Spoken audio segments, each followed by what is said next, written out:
今天我要给大家录一期租房视频，这个也是很多来德国也好，或者是在德国居住了很多年也好，想换房子的人最期待的一期视频，所以一定要看完这期视频。那在讲开头的时候，我先说一下，前一阵我们扔建筑垃圾的时候，那个账单今天终于过来了，一大车，大概是900多欧元，不到1000吧。其中呢，电器是单独花钱的，我们都不知道我们扔了什么电器，一共有2个名目，一个是3块多的电器，还有一个是5块多的电器，其他就是石头啊、沙子、水泥等等，就是这种装修材料的垃圾了，就900多欧元。其中这个900多欧元里面包括了税，要100多欧元。我天哪，你看没看见德国的税有多高？吓人不？那今天呢，我们2口子就以我们的经验来给大家分享一下，在德国如何租房子，如何跟房东斗智斗勇，还有出现问题了，我们应该去怎么解决。那首先第一条呢，咱来说什么来呢？如何去租房子。在小地方还好说吧，在大地方，比如是法兰克福啊、斯图加特等等这种大的地方，可能一个房子要排队几十到上百号人想要租这一个房子。就是在大城市租房子，其实他们倒没有那么太多歧视，就是小地方人他们不开化，他们才不愿意租给外国人。就是他们不只是看你脸，一看你的名字是外国的，他就已经给你 pass 掉了。对，就是你是打电话也好，写信也好，你要说你的名字嘛，然后这个一看你这个名字，他们认为是外国的，所以就直接你连看房机会都没有，那这个确实没招了。而在德国租房就跟相亲似的，你得把你的那个职业、你收入，然后你平时爱好、性格都得写上，就是他得看简历，你的简历，他得看你是不是有那个偿还这个租金的能力。如果他觉得你这是不靠谱，因为在德国法律是向着租户的，就是说我没有钱了，我不交租金，你也没有权利去撵我，法院也得判我继续在这儿待着，你房东一点办法都没有。房东如果想强制把自己这公寓收回来，他只有一种办法，就是说这个房子我要自己住。对，你这住户就赖不到这儿了，就是你那个之前的合同也不算数了。但是如果这个人就说我就是没钱，我就是没有地方去，法院也得判说人家可以继续在这儿住。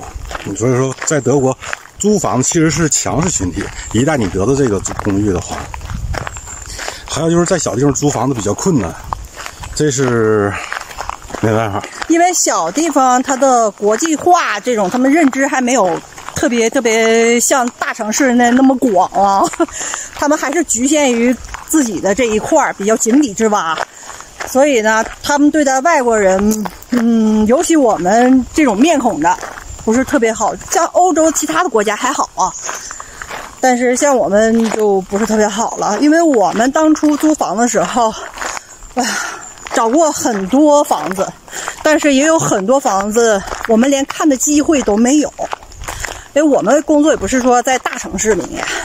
然后看完房子，其中我们看有一家房子就是租给了一个低保户，应该叫救济金的人，对不对？退休的人，他从政府领钱，这样他的收入比较稳定。就租给一个退休人，都没租给我们。我还记得那个房主的那个姓，他姓叫压力。他说：“你看我的姓叫压力，其实我这人特别害怕压力。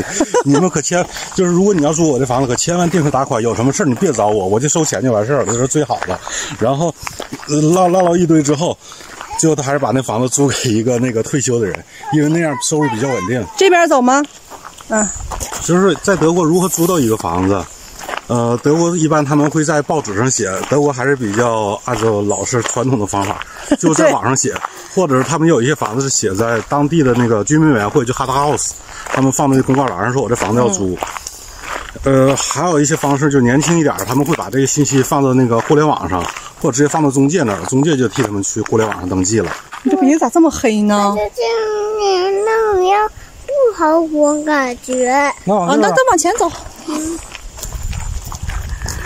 如果在德国租房子的话，那你就看报纸、看网站，还有德国最重要的维他命 D， 叫 Bekannt， 就是认识的人，就相当于咱们中国那边找人有熟人，他们特别希望把这东西就是经过认识人来处理，很传统。但是说这个咱们来说啊，认熟人不太可能，这种你就可以直接 pass 了。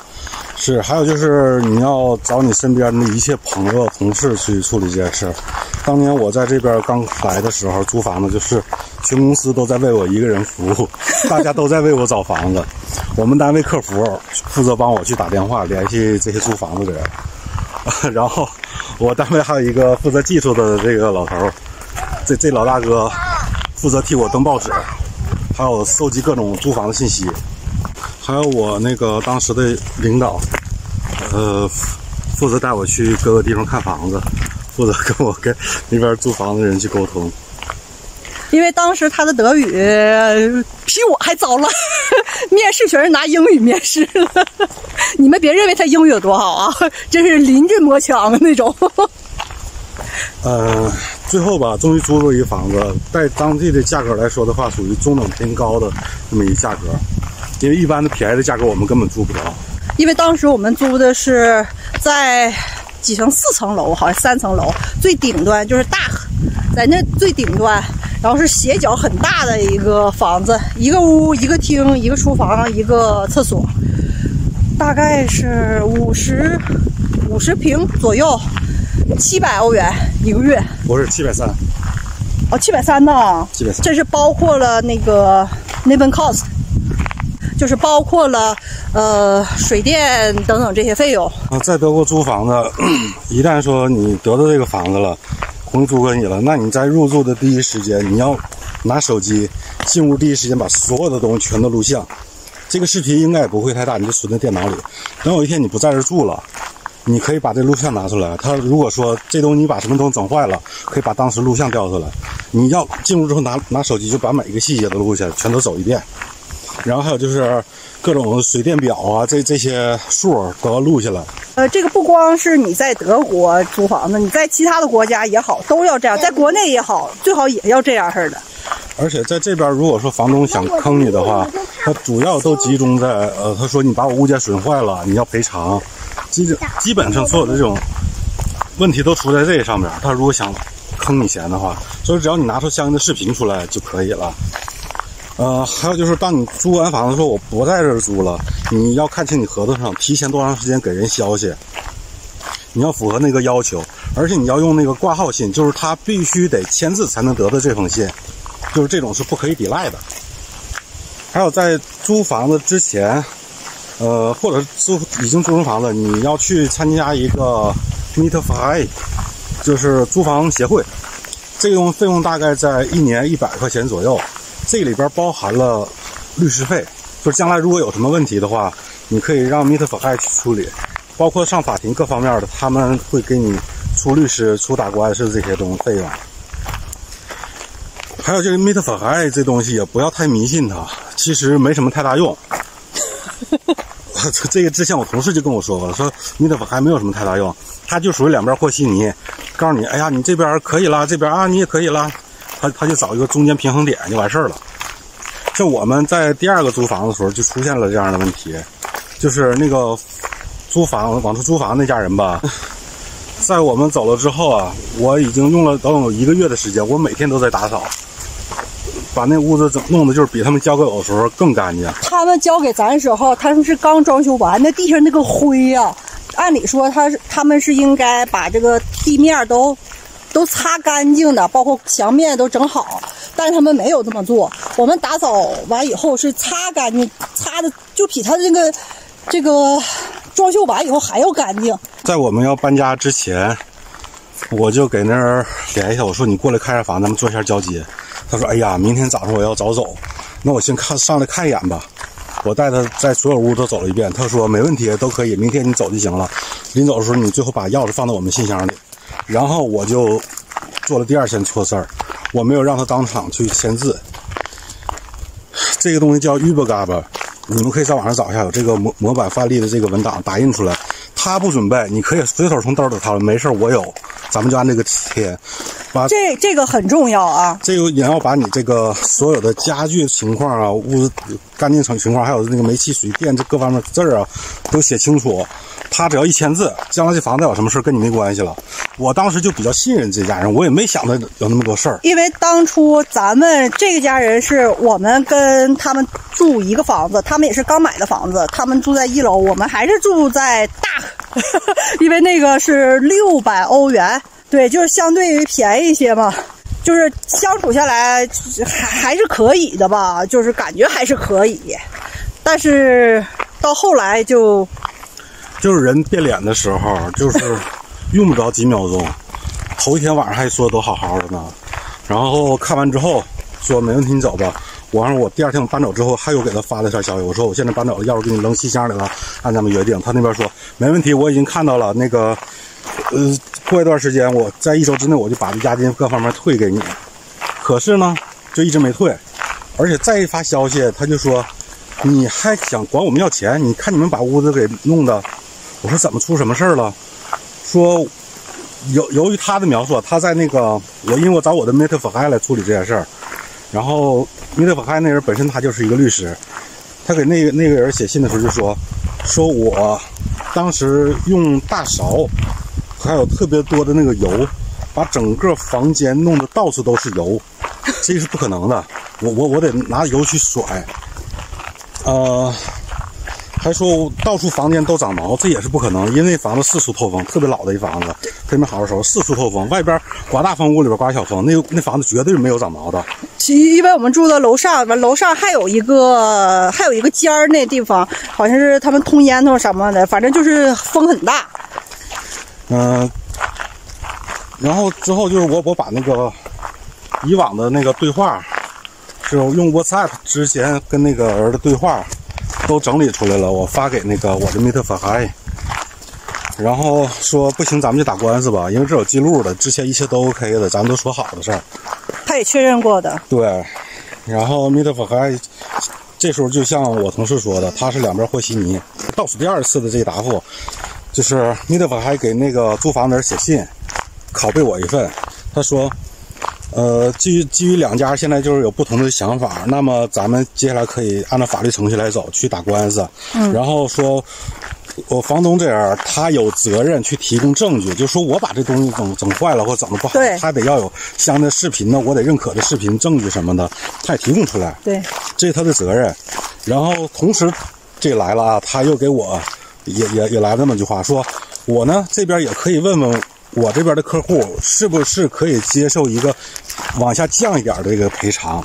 就是什么呢？他压我1个月的这个钱嘛，3个月，当时加在一起大概是800-900块钱。说这个能不能把这个价格降一下？就是你扣一部分，完了剩的就直接还给人家。我问问这个客户这边同不同意？这不相当于就是两边开始和了吗？两边开始和稀泥。对，就是那意思，变相承认我们是把房子拿油泼过了。然后当时我这边呢是处理这边房子的事儿，当然咱们在这边买房子嘛，也租房子什么的，已经没有那么多时间，真没有精力。说实话，打官司吧，我这边倒是有保险都报销，但是也不想扯。你们也知道，咱们中国人不希望有那么多麻烦，这几百块钱的东西我就怂了。最后是他留下了多少钱？不知道，我不记得太久了。大概1个月的房租，剩下就给我退回来。因为什么？我提前1个月搬走的。因为他在我回来的时候，他跟我说，之前的房东跟我说，这个房子下家我已经找着了，你提前1个月搬走，那边马上就住进来，这样呢你就省下1个月租金。我说行啊，我那时候我稍微留了个心眼，我用 WhatsApp 跟他把这事确定一下。记刚才说的话，我也再通过 WhatsApp 写去，确定了一下。对，当时这个不叫赔偿，是因为这1个月咱没有那个去租给他钱。对，是拿这1个月的钱，不是说东西的赔偿。对，就是这样。最后把就是我提前1个月，就是还差1个月那租金给他留下，剩下我就直接就都拿回来了。而且呢，这个租房人他媳妇儿呢是咱们中国附近的国家的，然后呢，就已经感觉就是买了房子就已经成仙了，你明白吗？就飞起来了。我的房子你应该怎么样？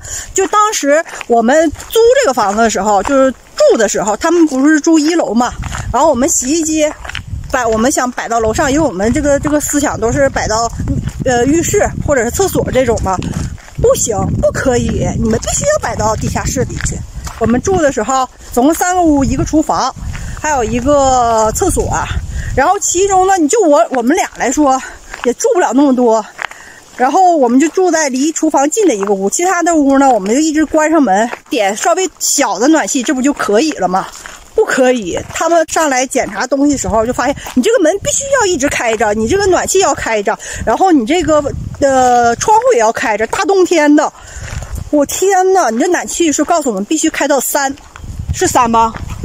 必须要开到3。正常话，在德国，如果你不住的屋，你可以开到1以下就可以，只要你让它这个水流不让暖气冻上就可以了。它就屋里边别长毛。对，屋里不要长毛，这个是主要的，就是看你自己的这个温度平衡吧。而且我是怀着孕快要生的时候，给我气都完了。我就想怎么会有这么恶心的人呢？在这里我就不提什么国家了，包括这个我们租这房也不是本土德国人啊，也不提什么国家了，真的太恶心了。总之就是无论怎么刚吧，有个密特法还有人替你决心，就是说你交100块钱省了很多压力，你只要把这事儿告诉密特法海，密特法海就帮你去处理了，甭管最后是不是和稀泥，反正你吃不了什么太大亏就是了。对，这个都是图一省心。对，你也用不着那个像我一样那个你一个消息发出去，然后密特法海就替你去处理。对，你就是你再怎么也比你自己跟他们沟通要强。德国人呢也有很多是好的，比如说咱们第3个租那房子，就是最后租的那个房子。对，那个是一老头。人家有学问有钱。对，而且我发现一个事儿啊，所有那个德国人只要去过中国的，对中国人特别友好。对。但是你要说没去过中国的，然后那就是井底之蛙，靠臆想的那种，就是很多人德国人问我说：“哎，我问一个问题，纯属好奇啊，没有歧视你的意思。你们中国人吃狗肉吗？”哎呦呀！虫子！哎呀，跟着我了！第3个这德国这老头儿，他以前是做销售，都做到经理级别了，位置挺高的。人家在这市里边有几套房子，说我这房子也不打算卖，就是留着养老了。人挺好。那个说这房子有任何东西坏了什么的，说你什么都别动，我很喜欢干活，有啥东西坏你就告诉我。主要是他怕咱干不好。然后最后我们不租了，是因为我们这边买完房子了，也都是按照正经的程序这样来做的。然后这回我就提前打印了那个纸，就是预报嘎的。这老头再来看房的时候，我提前已经是1-2周吧，咱们那就开始收拾。对。收拾就比我们来的时候还要干净，还是那样，因为咱们中国人不喜欢给别人添麻烦。老师进来之后一看，哎，非常满意，说你这整得挺好，维护挺好。然后说，那行，那个明后天我就给你出这个手续啊，给你退钱什么的。我说别着急，那个你看你有那个交接那纸吗？他说我没有，没带来呀。我说没事，我这有，我这啥事？来写吧。这老头就是微微一笑。懂行。微微一笑，然后他直接就咔在上面签字，这事儿就结束了。当然后边给我退钱什么都没有问题。对。然后临走时跟我说祝你们一切都好，新的房子那块一切都好，取得成功，希望你家人健康等等的。然后说明年呢，那个夏天的时候，我一定要上你们家新家那边参观一下，到时候一定要邀请我呀。我们没邀请他，因为那边正好新冠。对。然后包括现在我们房子还没装修完，还有新冠，所以也没有。然后包括在那个我们都搬走1年了，圣诞节的时候还是写邮件那个祝福一下，说那个祝圣诞节快乐什么的。对，真挺好。像前2天，这已经租完房，这都2年事了，不租的房都2年了，2年多了吧？前2天在银行账户，我突然发现多了16块钱，16块5，还带毛带分的。一看是他寄过来的，我立马想着这一定是之前剩的那部分钱，因为最后当年咱租1到2个月好像是。对，最后那年是占了1、2个月。然后人家按日子就把这钱给打了，就10多块钱。有诚信，这有对，有诚信，就是真正标准的那个德国人，就是尤其是岁数大那种，是真是挺讲究的。你别看这有个别的德国人是不好，就是哪个国家都有个别的那些人不好的，但大部分德国人还是挺正直的，挺好的。其实，我们为什么买现在这个房子，其实也要很大程度上感激那个第二个那一家人让我们觉得就是租房子真。这块用逼的声音带过，所以我们要自己买房子，不可能别人一起扯了。对了，在德国有租房有个铁律啊，永远不要跟房东住在一个楼里，没有好结果。这个不只针对你外国人，就是德国本地人也是，租房子永远不要跟房东住在一个楼层里。就像是我之前有个同事，我一个女同事，她自己单身一个人，有一次她度假之前，她就把那个门里边放了点东西，放在门缝那块。如果是有人开这门的话，那东西就会掉，他就能回来，他能知道了。这是一种保护自己的方式嘛。他度假回来了，发现东西掉了，有人开门进来过，门锁一切都正常。这个钥匙只是房东当初给他的，他也没换。所以说他现在没有确切的说这东西有什么证据说就是房东这人进来了。这个房东也碰巧也跟那是一个国家来的。然后他说看了自己的床上，觉得床上有被人动过的痕迹。那不变态吗？是啊，然后我的一个同事马上就打电话给警察，警察就来了，把那人带走去问话了，然后他马上就收拾东西就搬出去了。在德国有这么一条法律，如果说你觉得在这住你受到侵害了，这种情况下你是可以不用那个通知我退租这样的，直接马上就可以走。当然前提是你必须要报警啊，有一个那个人警察来的证明。对，如果你觉得你被侵害了这样的，你可以马上这个租约合同就结束了。我同事跟我说的，我知道他是不是变态啊，我知道他是不是躺在我床上穿着我的内衣啊。这是我同事的原话，这是我同事的原话。说这样类似于这样的事儿，说之前发生过，就是他不在家回的时候发现房间有被动过的痕迹。然后在德国也有这么一个事儿，也提醒大家一个方法啊，就是当你租完一个房子之后，第一时间你先把那锁芯换了。当然这个锁芯换了，这是你自己的一个秘密，因为按正常来说你不允许去动人的东西，改变的东西。你把锁芯换了，你这是要留给自己吗？房东是有权利说你这是要侵占我财产。但是呢，这是你的一个秘密，因为什么？你换了锁芯，房东他不来拿自己的钥匙往你的锁头里试，他怎么可能知道？所以说，他理论上他永远不可以知道，他知道就是他犯法。然后你呢这边把锁芯换了，当你不在这住的时候，你把锁芯给换回去，这事结束了，这对你自己来说也是一个保护。而且在德国是不可以在公共地方去弄摄像头，你可以在自己的屋子里，但是你不可以录什么过道啊，就是人行道啊或者怎么样，这种是不可以的。所以说德国它的没有摄像头了，就没法抓到确切的证据。德国的摄像头靠欧玛。什么意思啊？不有那么一图片吗？就是说在中国的摄像头就一个电线杆上面落了能有10来个摄像头，然后英国的摄像头一个电线杆上面放了少一些了就然后美国的要少一些怎么地的，然后就是说到德国就是一个窗户打开，一木头窗户那种窗户打开，一个老太太在那趴在窗台往外看，这样的直视的往外看。这是我们德国的摄像头。确实是这面的大爷大妈也是比较事儿多的。还像我的那个德语老师，他是纯的德国人，也是有文化的人，人家他新租的一个房子，说他租房子来的第一天，他白天搬家嘛，搬过来第一天当天晚上就楼下的那个有个老头就过来敲门来了，使劲砸，一开门说怎么了？然后那老头说你们不可以在屋里开 party。我说开 party， 你说什么呢？我今天刚搬过，你看我东西还乱着呢。我哪没开 party？ 我不管那些，你就是开 party 了。你不可以在这开 party。这个德语老师整的挺无语的，没招。在德国也一样，就是别跟老年人去有太多的争执，扯不清。对，跟世界上都一样的。